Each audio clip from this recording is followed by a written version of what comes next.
All right. Good morning and welcome back. We're just having a tete-a-tete here in the studio with the gents. We have a political analyst, Daniel Orogo, who is joining us. I don't know where he disappeared to. He will tell us. He just disappeared in thin air. Probably was, I don't know. He will tell us where he disappeared to. And Advice Mundalo, who is with us here. You've all been seeing him on Zoom today. Ako hapa na sisi. And this is going to be the viewpoint until 9 a.m. on the dot, when we are going to take you to the Supreme Court. Remember, this is week 2 and the third day of the Supreme Court interview for the panel, where they are interviewing the candidates for the position of the Chief Justice. So we are going to have an array of issues to tackle, and with the gentlemen here in studio, you are on safe hands. Let's start this. Okay, let's just start this. Orogo, umekuwa wapi? I've been in and about, and it's good to be here, Victor, to see you again. Yeah, it's been a while. Lakini mambo ya lockdown, mambo ya Thika Road, mfanya tumelala huko for how many hours, my friend? But you look replenished. Yeah, you look good. What was happening? It's good to be here. Yeah. I mean, the country, we are breathing a sigh of relief. Everything is well placed here. You know, there's quite an improvement here. Okay. But it's good to be here this morning. Yeah. Mundalo, what about you? We've been seeing you on Zoom today. You're here. How have you been? I've been well. I think everything is going on fine, although, of course, the state of the country is not very nice. People are getting stuck on Thika Road every other day. The gun expose is putting us in quite a shamble. But generally, we are there, and as Kenyans, we have always said we keep struggling. Yes, and top of the gun expose, it just paints a clear picture of what's in the society. There's no secret about it anymore. Exactly, and what is worse is even the reaction by government agencies, because you look at it mostly like a diversionary tact, like something to try and cover up, like shifting the blame, trying to say maybe it's the media that is wrong, trying to say, you know, it doesn't matter whether the gun belongs to the police or the gun does not belong to the police. What matters heavily is the reality that we have a gun and it can be accessed by any Kenyan at a whooping 5,000 shillings. And you're good to go. Yeah, because I wish even the price could be higher, because at such low prices, people like Dan can hire very many of them. I don't know whether, Dan, at this point, should we just shoot the messenger in this kind of position because it's a gun expose, or should we just go back and the police go back and just try to dig deep and understand where is the source of all these things and seal it? Well, I think, Victor, there is a thin line between, you know, safeguarding the security issues vis-a-vis what really within the national interest. And I think right now what the debate that is within the public domain, and that must prick the conscience of Kenyans, is if we do such an expose, one, are we guaranteed that our security measurement is on stable notice, or are we taking responsibility by, you know, putting the idea into the minds of Kenyan how to acquire the guns? So there is a thin line between, you know, trying to put in our security architecture and in specifically, you know, trying to inform the public that there is a system of infiltration of weapons, not only weapons, but even illegal weapons that are in the hands of wrong people. And people who, you know, the security agencies that should be concerned in making sure that these guns doesn't infiltrate in the hands of people who are not trained to handle them and per se, you know, further the actions by, you know, using them for criminal activities, is that is concerned. So my worry is, even as the Directorate of Criminal Investigation go, you know, hell-bent in terms of asking accountability from the media fraternity, that should not, you know, be escalated to a point where it becomes a threat to media freedoms in terms of informing the public of the infiltration that we are having within our security agencies. What do you think, what's the worst that can happen, Mundalo, in this case? I think the worst that can happen, I try to look at this gun expose from two different angles. And there is also the reality that there is an upcoming thug somewhere in the village who did not know about how easy it is to acquire these weapons. And also it has this also provides sensitization, and it provides information to that other person who didn't know the procedures, who didn't know that this is possible. So in as much as we are saying, yes, we have this expose and something is supposed to be done about it, we are also looking at the potential of then having escalating this vice, that now that more people know that it's possible, more people now know that it's possible for you to hire a police uniform, more people now know that it's possible for you to hire a gun, there is possibility that the rate of crime can actually even increase, because these things have been done before, and most often we have not seen a lot of very stern action from the relevant authorities. So it's high time they really have to move in with speed and crack the whip rather fast. Otherwise, if it will go as business as usual, and then it cools down and then it just fades off, we risk then having a very high rate of crime in the next very few days. And somebody will say that my mate, who is on another rival station, says that the Purity did a good job, because now she brought everything easier for the police now to start investigations and perhaps just to seal the loopholes. And we just hope that she will not be victimized for doing her job. Definitely. All right, now let's move on. There is fire in the Jubilee House, and the chances are that things are not going to be so good moving forward. What do you read out of this, starting with you, Orogo? And yesterday, the Jubilee Party Secretary General said that, they have written to the Registrar of Political Parties, and they want to cut ties with the DP and his allied parties. What do you read out of this? Well, there are two things that come in. One is the issues of the legality of that kind of intervention vis-a-vis whether it's politically correct. And first of all, we have been on this set, Victor, and I think you can remember for some time. One of the things that we have been advocating for is, do we have fidelity within our political documents that are inscribed within the law? What do we mean? We are talking about a Jubilee party, in the guise of a number of parties that unfolded, those that unfolded and forged and formed a party.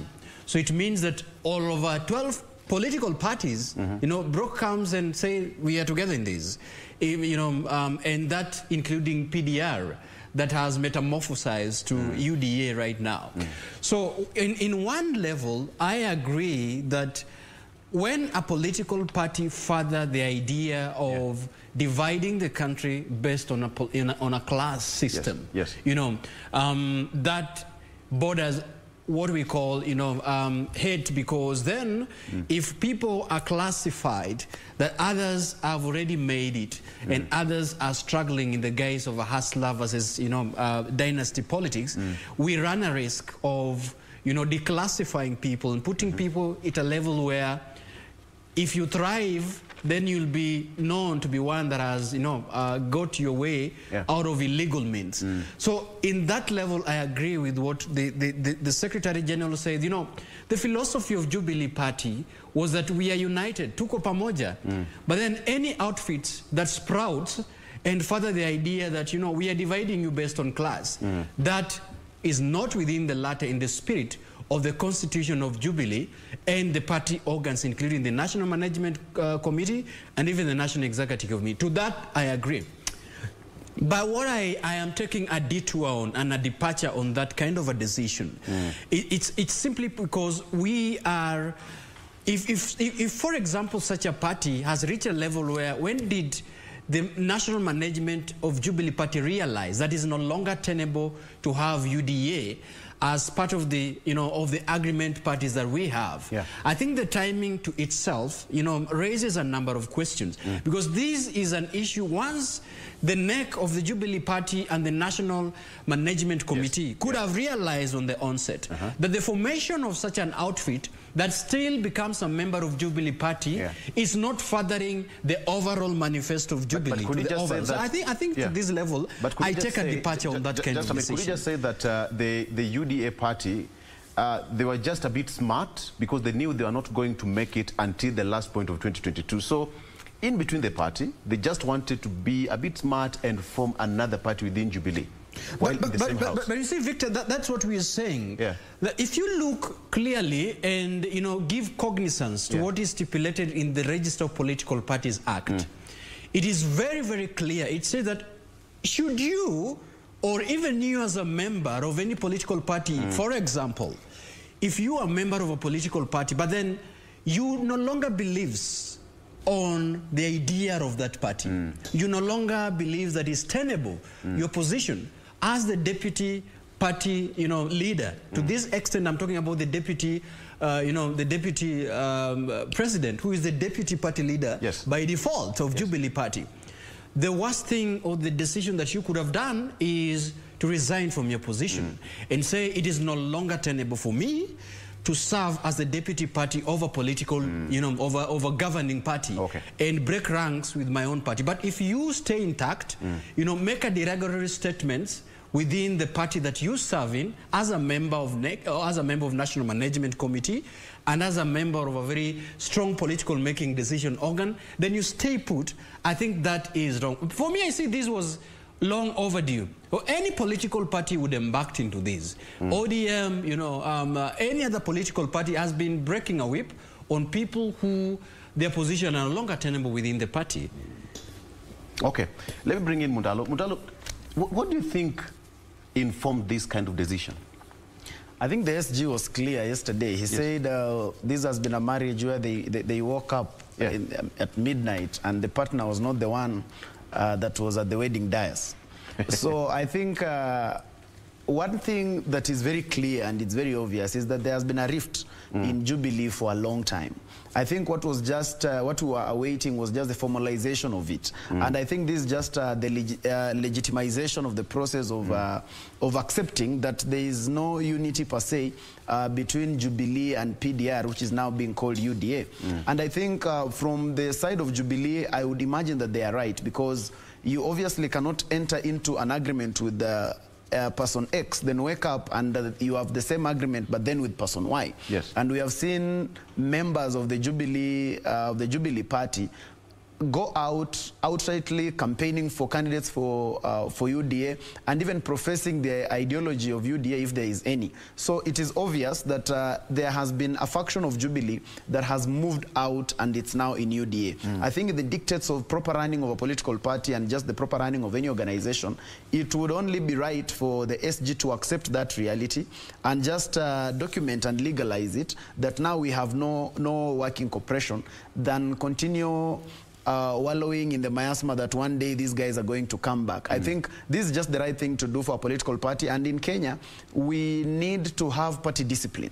At the end of the day, we need to really have party discipline. That's why you always see when things go astray, even in ODM, there has always been a way in which people must be held to account and people must be punished for certain things. You cannot just, for us to grow our democracy, we must be able to ensure that we have very strong political party institutions, that you cannot just move from one party to the other, that you cannot be elected on ODM and tomorrow you're professing the ideology of Jubilee and without anything then happening to you. I think when such things continue, then we convert political parties into just being vehicles for election, which should not be the case, because political parties should stand by a certain ideology and they should profess a certain agenda. But when such things are not done and then politicians are allowed to go helter-skelter, haywire in whichever direction, then we convert political parties into simply vehicles for election winning. For elections. So the question now is, what now remains for Deputy President William Ruto and his allies moving forward? I think as it is, it's not going to be easy for them anymore, the Jubilee Party. It is not going to be easy, and I think that is the real reason why the party decided so. Because they have always done their thing, and when you push them to shove, they tell you, by the way, PDR has a coalition agreement with Jubilee, and therefore we are within the right thing. So I think they will have then to rethink their strategy going forward, because then Jubilee will be very right to then crack the whip on them directly. And I think because in politics nothing just happens for the sake of it, I think there is a reason even why they had to dissolve this agreement and make it so official. I think they have a litany of of ideas that they want to execute within the next few weeks. We might be seeing cracks. We must be seeing people being whipped for associating with UDA. And the time is now coming when people will have to choose whether you are either in Jubilee or UDA. I long for the days of when we had sober politics, when you could see the likes of Raila Odinga, that when he could not agree and the relationship was no longer tenable with KANU, he was able to resign and seek fresh mandate on a new political party. Yes. That is what happened when politics was a bit more ideological than it is today. Right now, it is very possible. When a member of parliament today, if Honorable Murkomen writes a resignation and says, now I'm no longer a member of Jubilee very legally, and therefore I want to seek fresh mandate, I don't think the IEBC will refuse. We're having so many by-elections happening. So this will just be another election. So if people believe so much in the idea that they are championing, then they should be strong enough to really profess it and be able to go to the people. Because if, you know, every other day the UDA people are always telling us about how UDA is very popular everywhere. But if they are really popular as they say, why do they then fear the same people who they think they have? If they have the people, then they can be able to resign, go to UDA formally and seek fresh mandate. I think at that juncture then, I think I would have enough respect for those members. But otherwise, in as much as that is not happening, then it's just common politics that is politics of selfishness and politics that does not have the interests of the common Kenyan at heart. Let me bring in Orogo in this. Orogo, what's your take? Well, I think right now, United Democratic Alliance has got varied of options to consider. In the light of ongoing crackdown on the membership, members who'd been within the UDA but also affiliated to Jubilee, there is jostling in the on working on a winning alliance for 2022. And each and every political party right now is strategically positioning themselves to either run, or form a coalition, a winning coalition to 2022. And UDA is not exemptional. One of the things that from this an advice table and a panel like this, one that I can advise UDA is, to have a very strong caucus in terms of, trying to come up with a strategy on how either to form an alliance. And the best thing is to identify, what alliances would they form as, they proceed to 2022. Secondly, I think it's hell-bent and incumbent of the Deputy President, who, is a sole sponsor, also a sole strategist. For me, I think Deputy President is a sole everything in UDA. A sponsor, a strategist, everything. So I think for him is also to consider asking the membership of Jubilee, of UDA per se, to have people who strategically think and place, a winning formula for 2022. One of the ways that he can do this is to still continue to craft an alliance with Raila Odinga if he wants. The other would be, to run it alone, because from what I see is that the capacity of UDA right now, to form a very strong coalition or to go in alone in 2022, it's not tenable because, looking at their deliverables, in the past elections that we've had, even in the by-elections, for all the by-elections that we'd had, they had only gained, I think in London Ward in Nakuru, and that is only, a member of a county assembly. In the background of much resources that is pumped there, both human, financial, and technical. So I think it's for them to go back to the drawing board, become very realistic to themselves, and look at themselves in the eye and say, it is no longer tenable that UDA can run as a sole political party and deliver, by itself and win 2022, minus the idea of forming coalitions.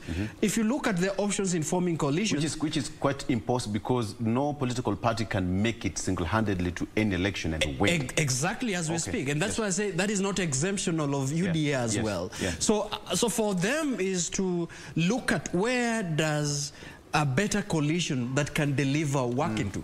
Right now, for any political party that do not have a state sponsorship, let me say this, that a state sponsorship of what we've been calling deep state. Support to 2022 is paramount. And it's one way any winning coalition will deliver. Minus that, it becomes an uphill task for any party or any coalition to ascend into the powerful position of winning an election. Let me ask this question to Mundalo. So, does it mean that Deputy President William Ruto is now a free man? He can walk out and say, you know, I'm done. Thank you. It's been real. I don't think Deputy President is a free man per se, because the person who has the authority to make him free is just himself, and so far he has not done that. As it stands today, the Deputy President is still the Deputy Party Leader of the Jubilee Party. And I think that is his party position. He can only be free to engage UDA at the time when he will come out and pronounce himself and resign from the Jubilee Party and officially go to UDA, which will then also mean that he will lose his position as Deputy President. It is until he's courageous enough to do that, then he can be said to be free enough to freely engage UDA. Otherwise, as times go by and as it stands now, we can only imagine and we can only draw conclusions. Like when we say the Deputy President, like we mostly imagine that he's the person behind UDA. It is more real than even imagined. He has even spoken to it himself, that when things don't get okay with Jubilee, then UDA is an option. He has said that himself. But then in official capacity, he has not. And I think that is where even some of his supporters then have cold feet even on him, because they don't find him strategic enough, they don't find him confident enough, they don't find him courageous enough, that if he really believes in his agenda, and if he really believes that the Jubilee Party is sidelining him, if he really believes that whatever his agenda is not congruent with the aspirations of Jubilee, the only reasonable thing that he would have done, like the rest have done in the past, would have been to resign officially, let that office be, instead of continuing to earn taxpayers' money for a job that you're not doing. Because when you do that, then that means that is a lot of dishonesty. If you really believe that this thing is not working, and my work here is even not there, then you don't need to be in that office. He would have resigned, joined UDA officially, become the party leader per se, and maybe go on a recruitment drive across the country. And I think at that time I would find him more honest with his words. But as it stands now, it's mostly just the politics of survival. So what is the party structure like right now in the Jubilee Party? Because it was a party which was formed for the sake of unity of all Kenya. So what is the party structure like as it is? I think the party structure as it is, what we don't know very much is who is the chairman of Jubilee, because after the party leader and the deputy, we seem to go direct to the vice chair, who seems more powerful than the deputy party leader. So I think the party structure of Jubilee would... I think the right person who would be able to really answer that question would be the Party Secretary General, who would then know the exact party structure of the party. But what is in public domain is we know that Jubilee has a party leader, it has a deputy party leader who is not reading from the same script with the party leader. And you know it has a vice chair who is always giving ultimatums and prophecies that more always come to pass. And then we have the Secretary General, who mostly we see writing letters. He serves more as a secretary to this party. And even when he comes to the public, he says, as the party would agree, then I will communicate. So I find him more a director of communication for the party, and the person running the party seemingly to be the vice chair. But that is just as I could imagine according to what plays out in public galore. But then about the reality of Jubilee, I think the SG would be the best to answer, or maybe Dan. You know, Dan has been a long member of the Jubilee Party, so Dan would also be at the best position. Dan, you're accused in this. A key decision maker. Well, I think the responsibility of an SG shouldn't be shifted to me by advice. But then, I think to try to answer this is, you know, the structure of a Jubilee Party is that the National Management Committee has got at the top-notch tier of making decisions, and the Secretary General sits as the Secretary of the National Management Committee on behalf of the National Executive Committee of Jubilee. And to that means that all decisions that he communicates to the media and to the public about the position of the party as sanctioned by the National Management Committee and is authorized to communicate also as the Secretary of the National Executive Committee to the public. Now, that said, you know, Jubilee, for what it stands for, there is a bit hypocritical in terms of its standing and its grounding. Because, you know, if there is a level at which the deputy party leader has been accused of taking a departure and, you know, making statements that are not in line with the idea and the manifesto and the principles of Jubilee Party and Constitution, but also on the other hand, we have seen the entire members of the Jubilee Party invoking campaigns and campaigning for, you know, other aspirants for different political parties.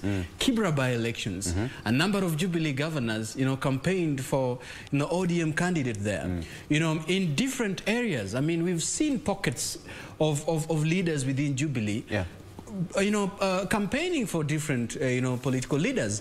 Of course, they haven't made an official agreement. The only agreement that Jubilee has deposited, you know, the post-election coalition agreement that was made by KANU, I think, and that is the only public one that has been deposited at the registrar.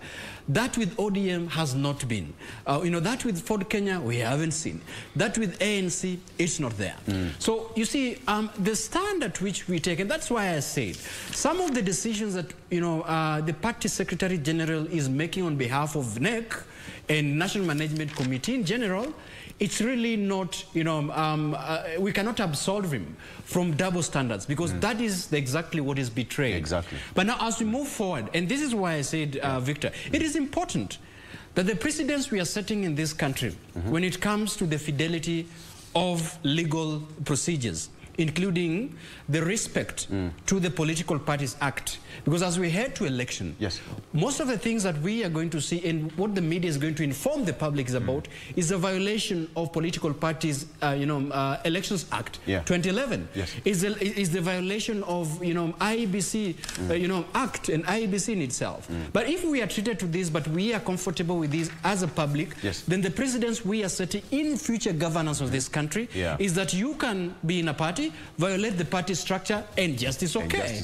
So I think as we proceed, and like you've asked, what is, you know, what is the stand and the structure of Jubilee? I think right now it's the governance systems of Jubilee is weakest in its state, and there is no, you know, we can't absolve all the political leaders of Jubilee in this. Just hold on that point. We take a short break. And then when we come back, we are going to continue from where we just left. And of course, we have got so much more. We're going to talk about the BBI. Remember, the MPs now have agreed that they are going to pass the bill as it is. The only thing they are going to amend are just the typos and some of the discrepancies in the bill. And of course, the quest for the next CJ continues at 9 a.m. this morning and so much more. So let's take a break. We'll be right back with more with the gentleman in studio. We'll be right back.